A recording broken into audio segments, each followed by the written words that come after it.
আমাদের আজকের এই গল্পটি সম্পূর্ণরূপে লেখিকার কল্পনাপ্রসূত এবং কেবলমাত্র বিনোদনের উদ্দেশ্যে রচিত। এর সঙ্গে বাস্তব কোনো ব্যক্তি, ঘটনা, স্থান বা পরিস্থিতি সরাসরি কিংবা পরোক্ষ কোনো মিল নেই। যদি কোথাও কোনো মিল লক্ষ্য করা যায় তবে সেটি সম্পূর্ণ কাকতালীয়। গল্পটির উদ্দেশ্য শ্রোতা বন্ধুদের এক ভিন্ন রকমের সাহিত্যিক অভিজ্ঞতা প্রদান করা, বাস্তব জীবনে কারোর অনুভূতিতে আঘাত হানা নয়।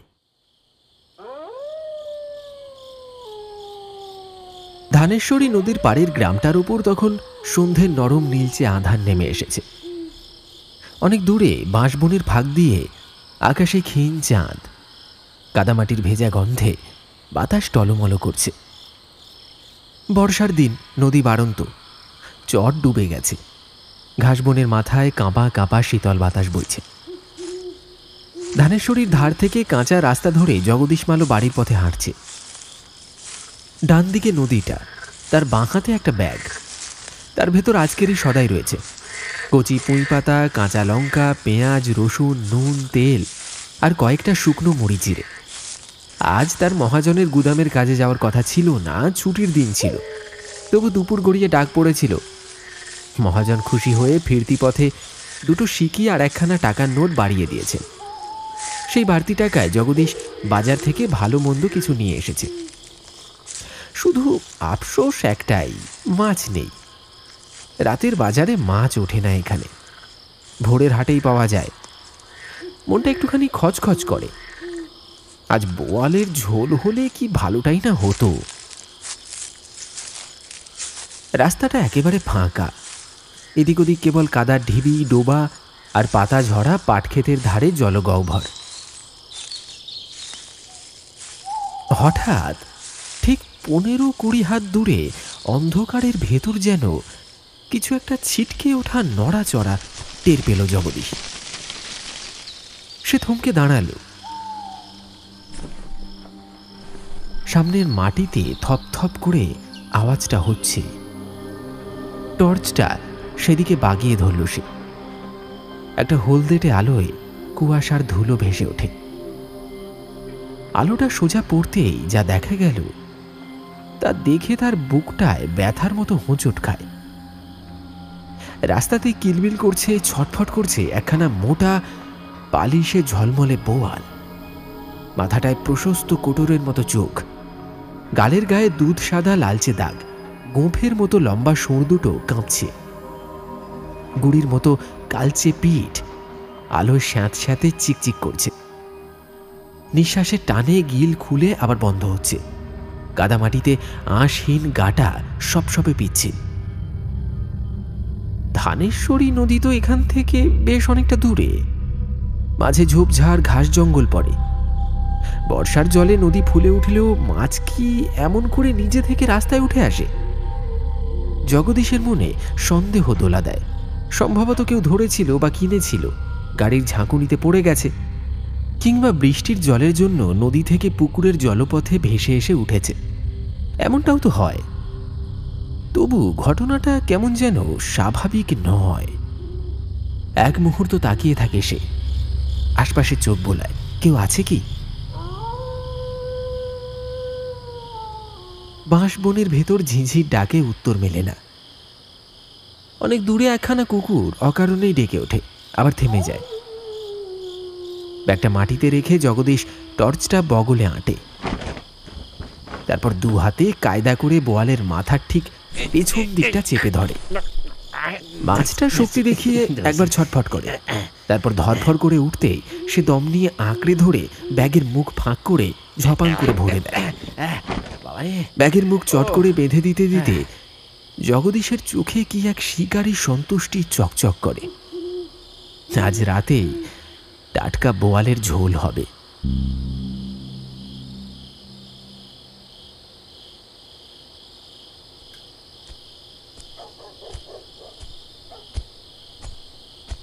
বাড়ির উঠোনে পা রাখতেই দেখল দাওয়ায় কেরোসিনের বাতি জ্বলছে।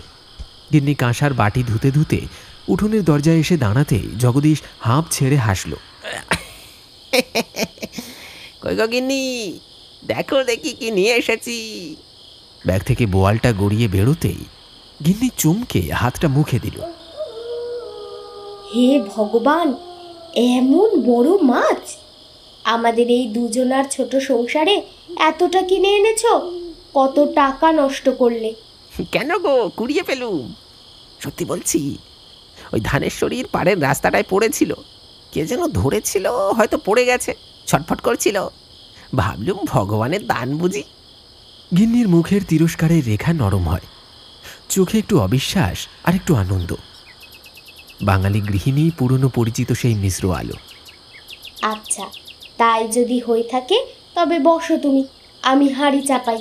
টাটকা মাছের ঝোল হলে মন্দ হবে না। উঠোনের মাঝখানে সে বটি নামালো, হাঁড়িতে জল উঠতে লাগলো। বোয়ালের পিচ্ছিল গা থেকে কাদা মুছে ফেলতে একটু ছাই মেখে নিল। ছাইয়ের খাস্তা ছোঁয়ায় পিচ্ছিল ভাবটা কেটে গেল।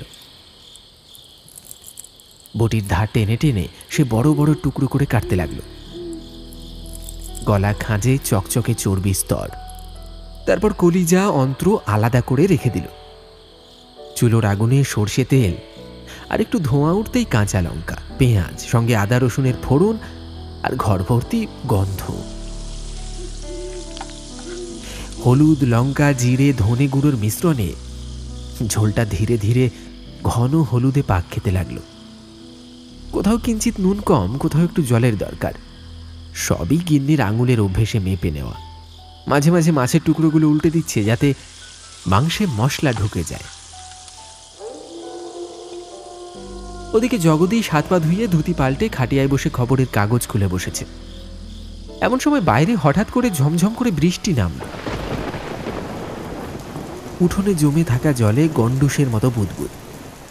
দূরে কারা যেন বৃষ্টি ভেজা রাস্তায় দৌড়ে যাচ্ছে, পায়ের শব্দে। কেরোসিন বাতির শিখা একবার নুয়ে পড়ে, তারপর আবার সোজা হয়ে দাঁড়ায়। বৃষ্টির টানে ঘরের ভেতর কেমন একটা স্নিগ্ধ শীতলতা ছড়িয়ে পড়ে। গিন্নি কড়াইয়ের উপর ঢাকনা উঠিয়ে একবার ঝোলের ঘনত্ব দেখে বুঝলে আর মাত্র মিনিট 10, তারপর ভাত নামালেই চলবে। তার কাঁধের আঁচল ভিজে উঠেছে, কপালে বিন্দু বিন্দু ঘাম, কিন্তু মুখে কি অপার তৃপ্তি। বাইরে চুলো চুলা বৃষ্টি আর বোয়ালের ঝোল, এই হলো বাঙালির ঘরোয়া উল্লাস। জগদীশ হেসে বলল, আজ তো মহাজন বকশিস দিল গো গিন্নি। সবই সময়ের খেয়াল। ঝোল নামাতে নামাতে সে খেয়াল করল মাছের এক টুকরোর গা বেয়ে যেন খুব সূক্ষ্ম কালি কালো দাগ নেমে আছে। এটা কি কোনো বড় ক্ষতস্থান, নাকি মাছটা কাটার সময় ভুল করে ওইখানে পোঁচ পড়ে গেছিল? এক মুহূর্ত থমকে থেকে ঝোলের থেকে সে টুকরোটা উল্টে দিল। ফোড়নের ভেতরে সেই দাগ মিলিয়ে গেল। বাইরে তখন বৃষ্টির সুর আরো ঘন, কোথাও দূরে বাজ পড়ল।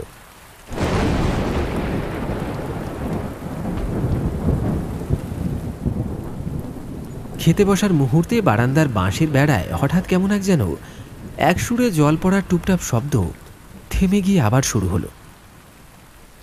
জগদীশ কান পেতে শুনে আবার কাগজটা ভাঁজ করল। ঝমঝমে বর্ষার রাতে অন্দরমহলের উনুনের আঁচে ফুটন্ত হাড়ির গন্ধে ভরে উঠছিল জগদীশ মালোর স্নিগ্ধ সংসার। মাটির মেঝেতে পাত পেতে গিন্নি গরম ভাত, ডাল, আলু ভাজা, পটল ভাজা আর টকবগে বোয়ালের ঝোল সাজিয়ে স্বামীকে ডাকলেন। ভোজন রসিক বাঙালি জগদীশ প্রথমে ডাল ভাতের সঙ্গে আলু ভাজা, তারপর পটল মিশিয়ে মুখে দিয়ে হেসে উঠলেন। ভেবেছিলাম আজ ছুটি পেয়ে জমির পাটগুলো কেটে নেব, কিন্তু বর্ষায় জমি তো ডুবে যাচ্ছে। গিন্নি কাজ করতে করতে স্নিগ্ধ স্বরে বললেন, দেখো, মহাজনকে বলো একদিন ছুটি নিয়ে নাও। নিতাই খ্যাপা ভুলো ওরা তো আছে, একদিনে তোমাকে সাহায্য করবে। হ্যাঁ, তাই করতে হবে, যা করতে হবে তাড়াতাড়ি। বলতে বলতেই পাতে তোলা বোয়ালের বড় পিসে একটা মস্ত কামড় বসিয়ে চোখ বন্ধ করলেন সুখের তৃপ্তিতে। দারুণ হয়েছে গিন্নি। মুখ ভরে গেল সর্ষে, জিরে আর মশলার ঝাঁঝ, আর গরম ভাতের সঙ্গে গলায় নামল স্বর্গীয় স্বাদ। উল্লাসে বললেন, গিন্নি, তোমার রান্নার কোনো তুলনা হয় না। ভাগ্যিস বাবা তোমায় আমার জন্য পছন্দ করে আমার ঘরে এনেছিলেন। গিন্নির মুখে লাজুক হাসি, আঁচল টেনে বললেন, থাকগো, হয়েছে, নাও খাও শান্তিতে, মেলা কাজ পড়ে আছে। কথার স্রোতে আনন্দময় মুহূর্তে হঠাৎই জগদীশের চোখ পড়ল খোলা জানালার দিকে। বৃষ্টি ঝরা অন্ধকারে এক ঝলক দেখা দিল কোনো অমানসিক মুখ, খসে পড়া চামড়ায় বিভৎস বিকৃতি, চোখ দুটো অতল গহ্বরের মতো কালো, আর সেই কালোর ভিতরে দবদবে দুটি সাদা বিন্দু তাকে তীক্ষ্ণভাবে চেয়ে রইল এক মুহূর্ত, তারপর অদৃশ্য হয়ে গেল। দৃশ্যটা দেখে গলায় আটকে গেল ভাত, কাশির ঝড়ে কেঁপে উঠল ঘর। কি হলো? দাঁড়াও দাঁড়াও, জল দি। গিন্নি চেঁচিয়ে উঠলেন, পাশের গ্লাস হাতে তুলে দিলেন স্বামীর ঠোঁটে, কিন্তু জগদীশ আঙুল তুলে জানলার দিকে ইশারা করলেন। ভাঙা গলায় কিছু বলতে চাইলেন, কিন্তু শব্দ বেরোল না। গলায় আটকে থাকা মাছের টুকরো আর শ্বাসরুদ্ধ কণ্ঠ, বুকের ভেতর থেকে তীব্র খিঁচুনি, তার চোখ উল্টে গেল। কপালের শিরাগুলো ফুলে ফুলে উঠল, যেন দপদপ করে ঠিকরে বাইরে বেরোতে চাইছে। ঠোঁট কাঁপছে, মুখটা হাঁ করে উঠছে, তবু এক ফোঁটা জল গলধকরণ করতে পারলেন না। সারা শরীর থরথর করে কাঁপতে লাগলো। হাত পা ছটফট করে মাটিতে পড়ে যেতে যেতে যেন অদৃশ্য কোনো শক্তির সঙ্গে লড়াই করছেন। গিন্নি হাহাকার করে স্বামীর মাথা কোলে তুলে ধরলেন। কি হলো গো? কি হলো? তুমি অমন করছো কেন? একটু জল খাও, একটু জল খাও, ঠিক হয়ে যাবে। দেখো, চেষ্টা করো। কিন্তু ততক্ষণে দম বন্ধ হয়ে আসছে, চোখের দৃষ্টি নিস্তেজ হয়ে আসছে। এক ভয়ানক বিকৃত ভঙ্গিতে ধীরে ধীরে প্রাণটা খসে গেল।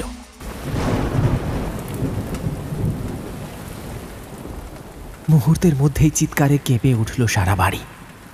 বাইরে বৃষ্টির শব্দ ঢেকে গেল গিন্নির কান্নায়।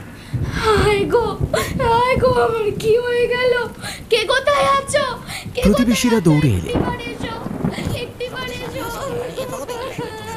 কেউ কেউ বুকে চাপড় দিচ্ছে, কেউ ভিড় ঠেলে ডাক্তার ডাকতে ছুটল। অবশেষে এলেন গ্রামের ডাক্তার নিবারণ গুপ্ত। তিনি কেরোসিন বাতির কাঁপা আলোয় দেহের কাছে বসে একবার নাড়ি দেখলেন, তারপর দীর্ঘশ্বাস ফেলে বললেন,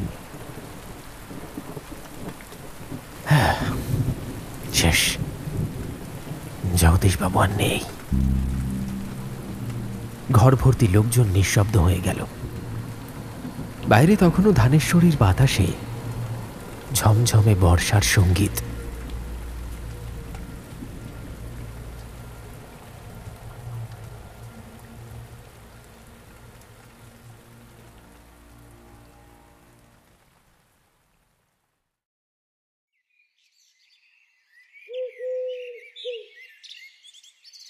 বিকেলের ভেজা আকাশে তখনও মেঘ জমাট বেঁধে আছে।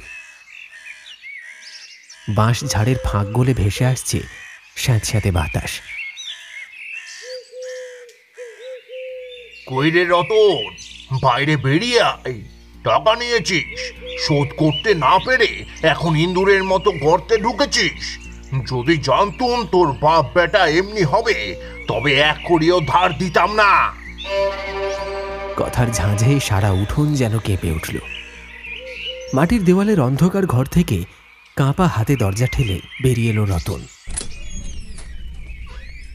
বয়সে কেবল 18, শুকনো দেহ, চোখে অব্যক্ত দুঃখের ছায়া।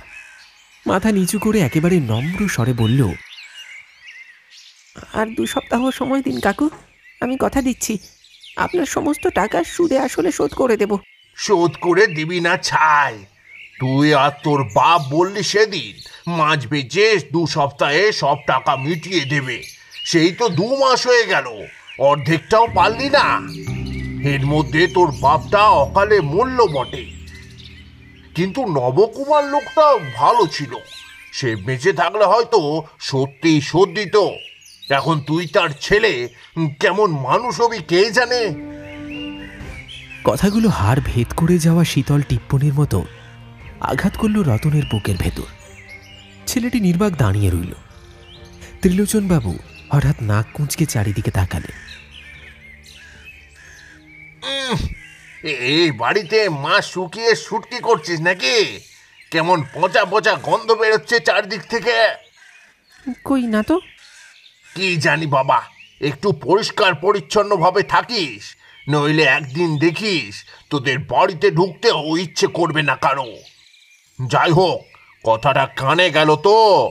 টাকা 2 দিনের মধ্যে চাই, নইলে বাড়িতে আর তোদের ঠাঁই হবে না, একেবারে সাবধান করে দিলাম। বলে সে গটগট করে উঠোন পেরিয়ে চলে গেল। সারা বাড়ি নিস্তব্ধ। রতন বসে পড়ল উঠোনের ধারে। কানের ভেতর যেন বারবার বাজতে লাগলো কাকুর কথাগুলো। নবকুমার বেঁচে থাকলে। হ্যাঁ, নবকুমার রতনের বাবা। এই নদী পাড়েরই মানুষ। জীবনের সবটাই মাছ ধরেই কাটিয়েছিলেন। ধানেশ্বরীর জলে জাল ফেলেই সংসার চলত, আর সেসব মাছ ভোরের হাটে বিক্রি করতে আসতো সে।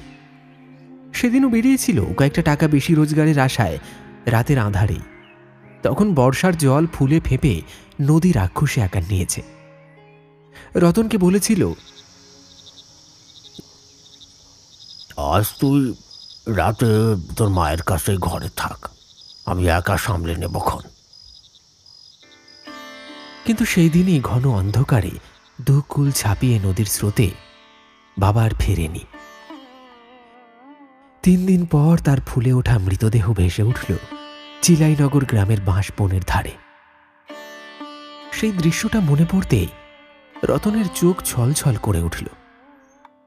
আর মায়ের কথা, আজ থেকে ঠিক 2 মাস আগে ভয়ঙ্কর জ্বরে পড়েছিলেন তিনি। একটানা দিনের পর দিন কাঁপুনি দিয়ে জ্বর আসত, শরীর কুঁচকে শুকিয়ে যাচ্ছিল। ডাক্তার ডাকতেই হতো, কিন্তু ডাক্তার মানেই টাকা। তখনই বাবার সঙ্গে গিয়ে ত্রিলোচন বাবুর কাছে হাত পাততে হয়েছিল রতনকে। ওই 50টা টাকা। কথা ছিল 2 সপ্তাহের মধ্যে শোধ দেবে, কিন্তু বাবার মৃত্যুর পর সংসারের দায় একেবারে চাপল রতনের কাঁধে। কিন্তু এখন পকেট যে একেবারেই শূন্য। মাছ ধরার জাল ছিঁড়ে গেছে। নদীর জলে মানের সঙ্গে মাছ পাওয়া অনিশ্চিত। চারিদিক থেকে যেন কালো অন্ধকার তাকে ঘিরে ধরছে। ত্রিলোচনের শাসানিতে বুকের ভেতর দম বন্ধ লাগছে। উঠোনের এক কোণে দাঁড়িয়ে রতন বুঝতে পারল এই বোঝা তার একার পক্ষে আর টানার মতো নয়।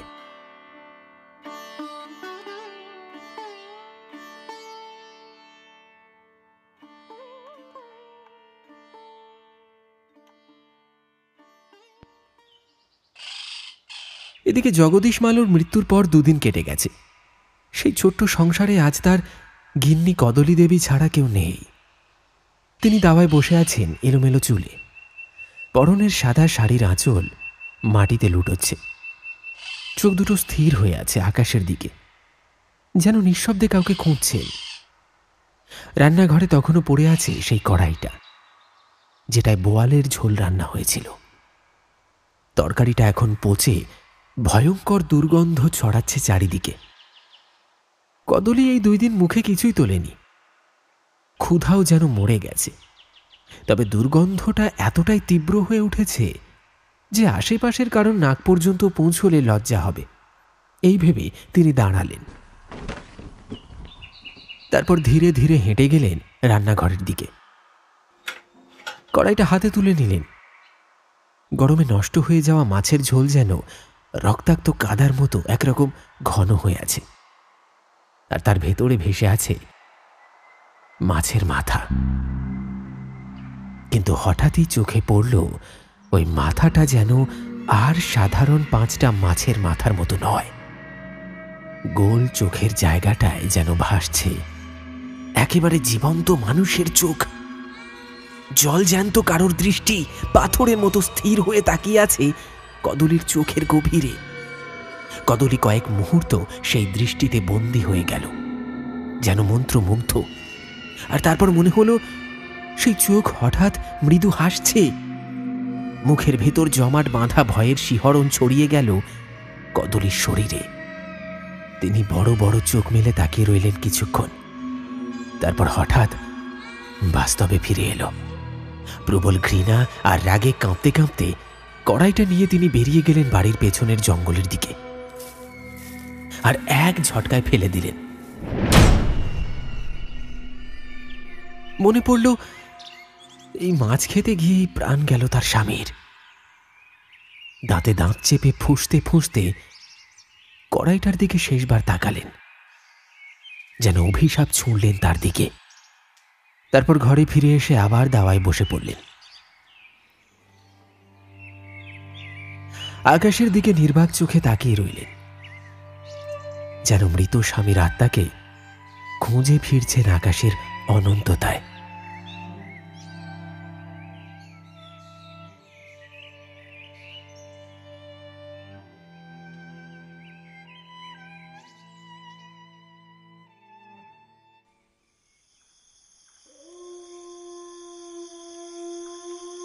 রাত ঘনালো, চারিদিকের গ্রাম নিমগ্ন হল গাঢ় অন্ধকারে।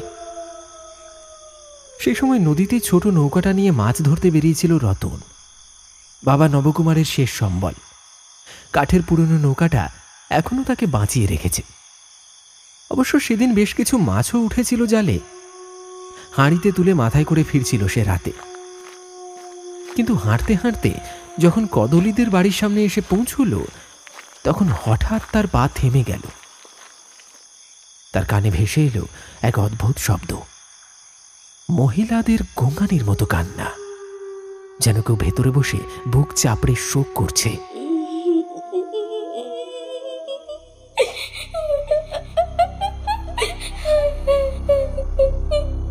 রতনের বুক ধক করে উঠল। কদিন ধরে বাতাসে লেগে থাকা পচা মাছের গন্ধটা এবার তীব্রভাবে নাকে এসে লাগল। ঘামের ফোঁটা জমল কপালে। কৌতূহল আর ভয়ের মিশ্র টানে ধীরে ধীরে এগোলো সে বাড়ির উঠোনের কাছে। কিন্তু সেখানে গিয়ে দেখা গেল নিস্তব্ধতা, কোনো মানুষ নেই, আর শব্দটাও হঠাৎ করে মিলিয়ে গেছে। রতন অবাক হয়ে কয়েক মুহূর্ত দাঁড়িয়ে থাকল, তারপর ঘুরে দাঁড়ালো। আর ঠিক সেই মুহূর্তেই চোখে পড়ল রাস্তার পাশে কলা বাগানের ফাঁক দিয়ে লম্বা মাথার চুল এলিয়ে দেওয়া এক মহিলা দ্রুত হেঁটে চলে যাচ্ছে। তার পরনে সাদা শাড়ি, জলে ভিজে শাড়ির আঁচলটা কাদায় লুটোচ্ছে। রতনের বুক কেঁপে উঠল। ডাকবে কি ডাকবে না ভাবল, কিন্তু অজানা এক টানে সে মহিলার পিছু নিল। হাঁটতে হাঁটতে চোখের আড়াল হতেই মুহূর্তের মধ্যে অদৃশ্য হয়ে গেল সেই শ্বেত শাড়ি নারী। চারিদিকের অন্ধকারে ফাঁকা রাস্তা ছাড়া আর কিছুই দেখা গেল না। রতন হারিকেন বাতির আলোটা উঁচু করল। আলোয় মাটির ভেজা ধুলো চিকচিক করছে, কিন্তু মহিলার কোনো চিহ্ন নেই। বুকের ভেতর অস্বস্তির ঢেউ নিয়ে দ্রুত পা চালালো সে।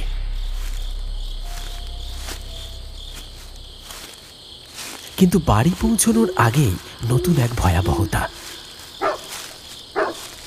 রাস্তার ধারে বেলগাছের নিচে দাঁড়িয়ে আছে একটা কুকুর। তার মুখ উঁচু করে রাখা আকাশের দিকে, চোখ একেবারে রক্তচক্ষুর মতো জ্বলছে। প্রাণপণে চিৎকার করছে সে, যেন কারোর উপর অদৃশ্য রাগ ছাড়ছে। অথচ সামনে কেউ নেই, শুধু ফাঁকা রাত, নিঃশ্বাস বন্ধ করা অন্ধকার। রতনের সারা শরীর শিউরে উঠল। মনে হলো কুকুরটা অদৃশ্য কাউকে দেখছে। রতন শুনেছে রাতের বেলায় মানুষ যেটা দেখতে পায় না, সেটা অন্য প্রাণীরা দেখতে পায়। কুকুরটা ঠিক যেদিকে তাকিয়ে চিৎকার করছে সেদিকে রতন একবার দৃষ্টি নিক্ষেপ করল, আর অজানা আতঙ্কে তার শরীরটা যেন কেঁপে উঠল এক মুহূর্তে। বিন্দুমাত্র দেরি করল না রতন, দৌড়ে ঢুকে গেল নিজের বাড়িতে।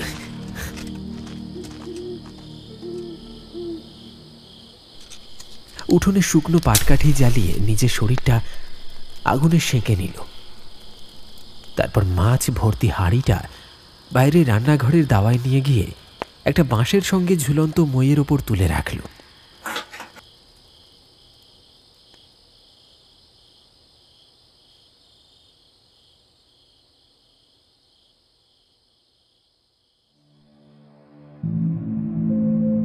সেই পচা আঁশটে মাছের গন্ধ এবার যেন গ্রামটাকে সম্পূর্ণ গ্রাস করে নিল। এক অজানা শক্তি যেন ক্রমশই সমস্ত দিক দখল করে নিচ্ছে।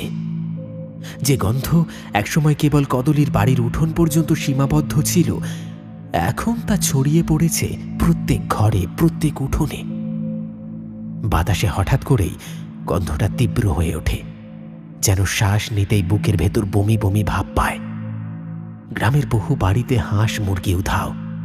উঠোনে পড়ে আছে শুধু ছেঁড়া পালক আর রক্ত মাংসের দাগ। মানুষের ভীত চোখে একে অপরকে জিজ্ঞেস করছে, কোনো অশরীরী শক্তি কি আমাদের গ্রামে প্রবেশ করেছে?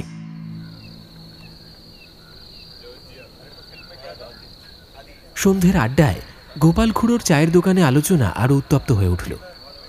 বুড়ো ছোট সকলেই আতঙ্কে থরথর করছে। কেউ বলছে কদলি হয়তো পাগল হয়ে গেছে, কেউ বলছে সে অদৃশ্য কোনো শক্তির কবলে পড়েছে। কিন্তু আশ্চর্যের ব্যাপার, সদ্য বিধবা হওয়া কদলিকে কেউ আর কোথাও দেখছে না। বাড়িটা ভয়ঙ্কর নীরব, দরজা খোলা, একেবারে শূন্য। কদলির অন্তর্ধান নিয়ে গ্রামের মহিলারা কানাঘুষো করছে, কিন্তু গন্ধ আর জ্যান্ত প্রাণী চুরি যাওয়ার ভয় এখন সবকিছুর উপরে।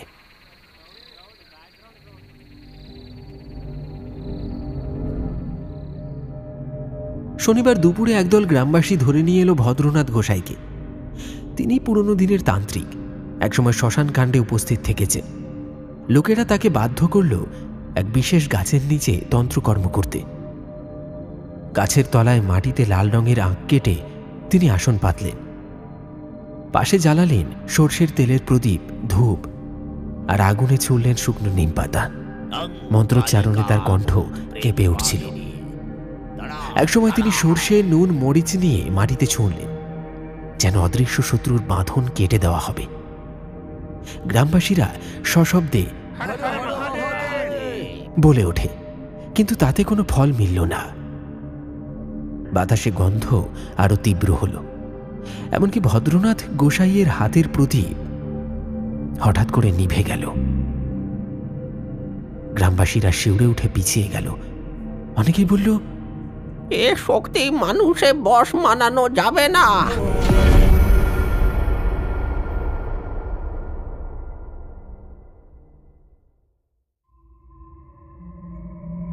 ধীরে ধীরে গন্ধটা এত প্রবল হল যেন গ্রামে টেকা দায় হয়ে পড়ে।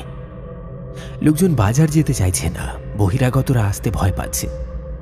রোজগার বন্ধ, গ্রাম যেন মৃত্যুপুরীর মতো নিস্তব্ধ। ঠিক এই সময় রতনের উপর ফের নামল পাওনাদারের লোকেদের চাপ। তারা এসে দরজা ধাক্কা দিয়ে হুমকি দিয়ে গেল, শোন, 2 দিনের মধ্যে টাকা না দিলে তুই বাঁচবি না বলে দিলাম। পথ নেই কোনো। হ্যাঁ, মহাজন বলে দিয়েছেন। রতনকে আবার রাতে নদীতে মাছ ধরতে বেরোতে হল, যদিও এমন সময় গ্রামের সবাই বারণ করেছিল। সেই রাতটা ছিল অমাবস্যার রাত। কৃষ্ণপক্ষের কালো আকাশে চাঁদের আলো নেই। বেরোনোর আগে রতন নৌকো বাঁধা রেখে রাস্তার ধারের কার এক ঝোপে প্রকৃতির ডাকে সাড়া দিতে গেল। কিন্তু কাজ সেরে যখন ফিরছে, তখন হঠাৎ টের পেল ঝোপটার ভেতর দিকটায় অস্বাভাবিকভাবে যেন কিছু একটা নড়ে নড়ে উঠছে। আর ঠিক তখনই ডাকে এলো সেই বীভৎস আষ্টি গন্ধটা, এতটাই প্রবল যে বুকের ভেতর থেকে বমি উঠে এলো। গলাটা শুকিয়ে গেল, হাত কাঁপতে লাগলো। স্পষ্ট বোঝা গেল ওই ঝোপটার আড়ালে কেউ আছে। রতন সাহস করে গলা উঁচু করল, কে ওখানে? কে? কোনো উত্তর নেই। আবার ডাকলো, কে কে কে ওখানে? কিন্তু তবু নিস্তব্ধতা। রতন এবার কয়েক পা পিছিয়ে গিয়ে মাটিতে নামিয়ে রাখা হারিকেন বাতিটা হাতে তুলে নিল। তারপর কাঁপতে কাঁপতে ধীরে ধীরে এগোলো। আলোটা উঁচু করে ঝোপ সরাতেই বুকটা ধড়াস করে উঠল। হৃদস্পন্দন যেন কানে বাজতে লাগলো। সামনেই দাঁড়িয়ে আছে কদলি, কিন্তু সে আর মানুষ নয়। চেহারাটা কেমন যেন রুক্ষ, চুল এলোমেলো আর উস্কো খুস্কো। চোখ দুটো দপদপে লাল। তার শরীর থেকে বেরোচ্ছে পচা দুর্গন্ধ, যেন বহুদিন স্নান পরিচর্যা নেই। পরনের শাড়ি ছেঁড়া, কাদায় মাখামাখি। আর সবচেয়ে বীভৎস দৃশ্য, সেই কাঁচা মাছের মাথা দু হাতে চেপে দাঁতে দাঁতে চিবোচ্ছে। মাছের রক্তে তার ঠোঁট লাল হয়ে আছে, দাঁতের ফাঁক দিয়ে কাঁচা আঁশ ছিঁড়ে বেরিয়ে আসছে। মুহূর্তে তার চোখ ঘুরে স্থির হলো রতনের দিকে। সে দৃষ্টি মানুষের নয়, যেন নরক থেকে উঁকি মারা কোনো সাপদের। রতনের বুক থেকে তীব্র চিৎকার বেরিয়ে এলো। তার পা ছুটল গ্রামের দিকে। পিছন ফিরে আর কিছু না দেখে উন্মত্তের মতো ছুটতে লাগলো সে। রাতের বাতাসে তার আর্তচিৎকার কাঁপিয়ে তুলল সারা পল্লী, যেন মৃত্যুর পূর্বাভাস বয়ে নিয়ে চলেছে।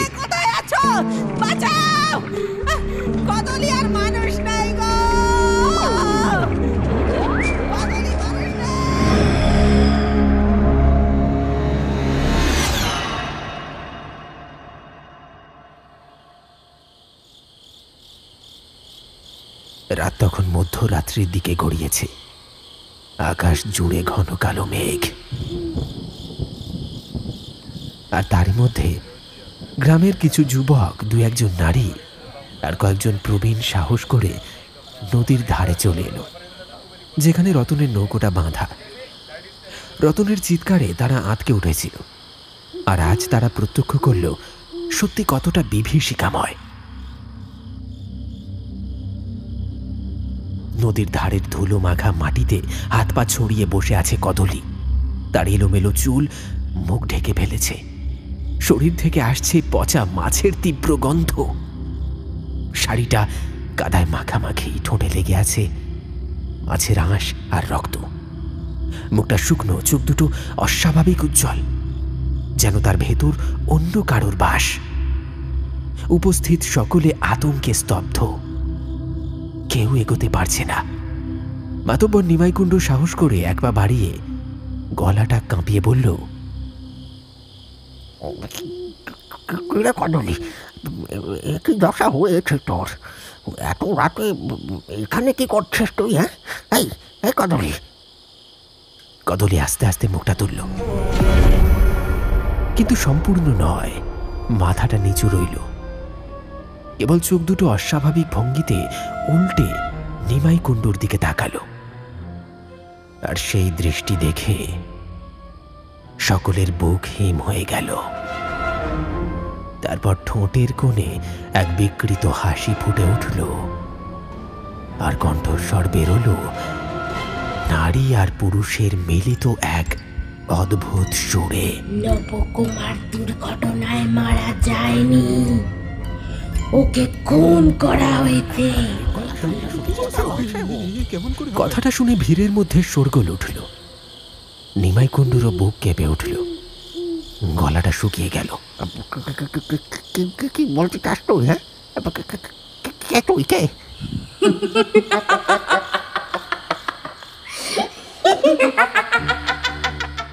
কদলি ভয়ঙ্কর এক হাসি হাসল। সেই হাসি বাতাসে গর্জনের মতো ছড়িয়ে পড়ল। তারপর হঠাৎ বলল, আমি নবকুমার। দূরে দাঁড়িয়ে থাকা রতনের বুক থেকে চাপা কান্নার মতো শব্দ বেরোলো, বাবা। কদলি এবার রতনের দিকে তাকালো এক মায়া ভরা দৃষ্টিতে। সেই চোখে একই সাথে শোক, ভালোবাসা আর অলৌকিক ভয় জলজল করছিল। তার কণ্ঠে ছিল হাহাকার। হ্যাঁ রে রতন, আমি তোর বাবা নবকুমার। আমাকে খুন করেছে জগদীশ। সে মাছ খেতে খুব ভালোবাসতো। আমার থেকে মাঝে মধ্যেই মাছ নিয়ে যেত। আমি সেদিন সন্ধেবেলায় নদীর ঘাটে সন্ধ্যার আলো মিলিয়ে আসছে। আমি তখন নৌকা ঘাটে বেঁধে জাল গোটাচ্ছি। ঠিক তখনই জগদীশ এসে হাজির। এই, কি মাছ ধরছিস আজ নবকুমার? কি মাছ ধরছে সেটা তুই জানি কি করবি? আগে যা মাছ নিয়ে এসেছিলি তার টাকাটা কবে মেটাবি? আরে মাইনে তো এখনো হয়নি, হলেই তোকে মিটিয়ে দেবো। আমি আর ধারে মাছ দিতে পারবো না। আবার বহুদিন ধরে অসুস্থ হয়ে পড়ে আসে, ডাক্তার দেখানোর মতো পয়সা হাতে নেই। জগদীশের চোখ লাল হয়ে উঠল। সে দাঁত কিরমির করে বলল, এই এই এই এই তুই কি মনে করিস রে আমি জোচ্চোর? মাছের টাকা গিলবো আর পালাবো? শোন, যদি মিটিয়ে না দিই তবে তোর বাড়ির উঠোনে দাঁড়িয়ে পেচ্ছাপ করে দিয়ে আসবো। আমি এক বাপের বেটা নই, নয়তো, বুঝেছিস? আমি হেসে উত্তর দিলাম, ওই মুখটা আসে বলেই কুকুরেও সারতে আসে না। জগদীশের মাথা গরম হয়ে গেল। আমাদের মধ্যে ধস্তাধস্তি শুরু হলো। কথায় ঝগড়ায় হাতাহাতিতে রূপ নিল। আমার খেয়াল ছিল না আমি নদীর ধারে চলে এসেছি। তখন ভরা জোয়ার, স্রোত ভয়ঙ্কর। মুহূর্তে সুযোগ নিয়ে জগদীশ আমাকে ধাক্কা দিল জলে। আমি হাবুডুবু খেতে লাগলাম। হাত বাড়িয়ে দড়ি ধরতে চাইছিলাম, নৌকোর উপর দড়িটা ঝুলছিল চোখের সামনে। জগদীশ যদি চাইতো ছুড়ে দিতে পারতো দড়ি, আমি বেঁচে যেতাম। কিন্তু সে ফিরেও তাকালো না, ফিরে গেল বাড়ি, আমাকে নদীর গহ্বরে ডুবিয়ে রেখে।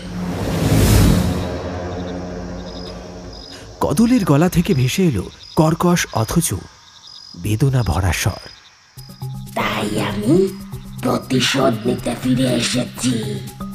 জগদীশের সবচেয়ে প্রিয় বোয়াল মাছ, সেই মাছের শরীরের ভিতর দিয়েই আমি প্রবেশ করেছি তার সংসারে। আর তারপর কথা শেষ না করে কদলি ভয়ঙ্কর অট্ট হাসিতে ফেটে পড়ল। সেই হাসিতে যেন সারা নদীর পাড় কেঁপে উঠল। তারপর আচমকা সেই হাসি কান্নায় রূপ নিল। চোখে জল ভরে রতনের দিকে তাকালো সে। ওরে রতন, আমি তোকে ছেড়ে যেতে চাইনি, তোর মাকে ছেড়ে যেতে চাইনি, কিন্তু সময় বোধহয় এতটুকুই ছিল। অকাল মৃত্যুতে দেহটা গেল জলের স্রোতে, কিন্তু প্রাণটা আজ ঘুরে বেড়াচ্ছে এই নদীর ধারে। গ্রামের মানুষজন নিস্তব্ধ হয়ে গেল।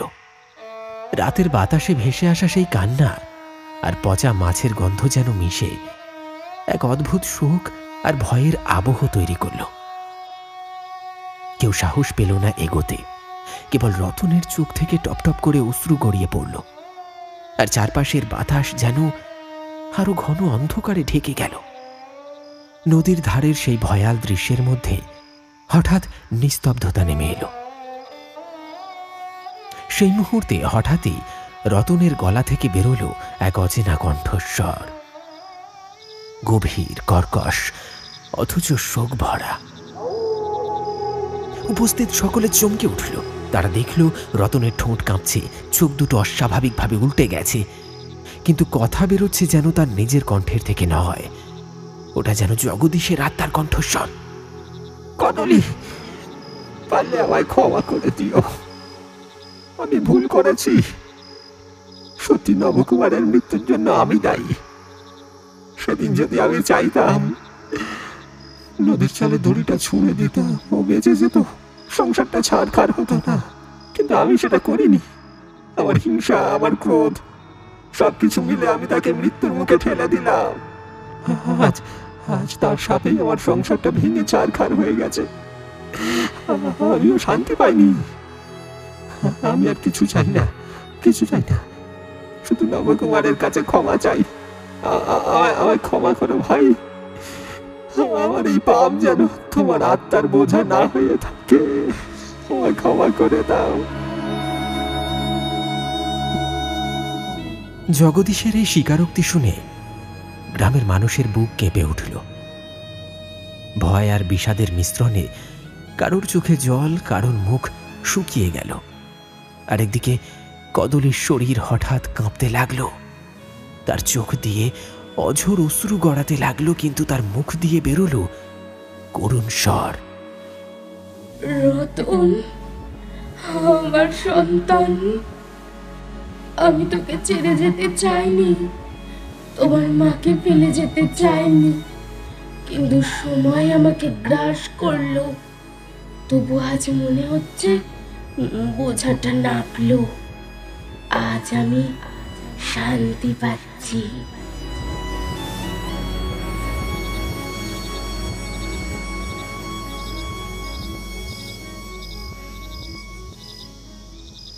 মুহূর্তে দেখা গেল রতন আর কদলি দুজনেই একসাথে অজ্ঞান হয়ে মাটিতে লুটিয়ে পড়ল। তাদের নিস্তেজ শরীর থেকে যেন অদৃশ্য কিছু একটা তাদের শরীরটাকে থরথর করে কাঁপিয়ে দিয়ে বেরিয়ে গেল।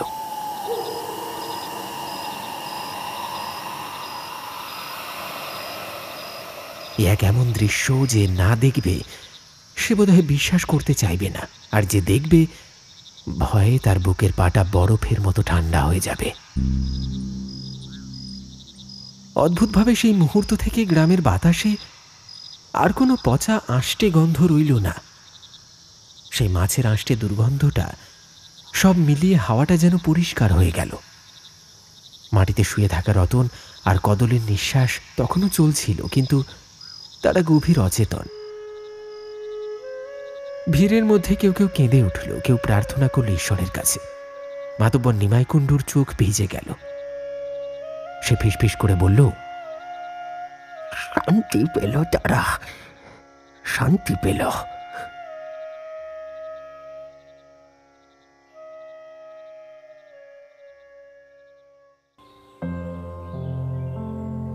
সেই রাতের পর থেকে গোপালপুর গ্রামের মানুষ আর কখনো সেই পচা গন্ধ পাননি। তবে রাতের আঁধারে নদীর ধারে গেলে এখনো কেউ কেউ বলে দূরে জলের উপর ভেসে আসে অদ্ভুত এক হাসি আর কান্নার মিশ্র প্রতিধ্বনি, যেন দুটো আত্মা চিরকালের জন্য মিলে মিশে গেছে। একজন খুনি, আরেকজন তার শিকার।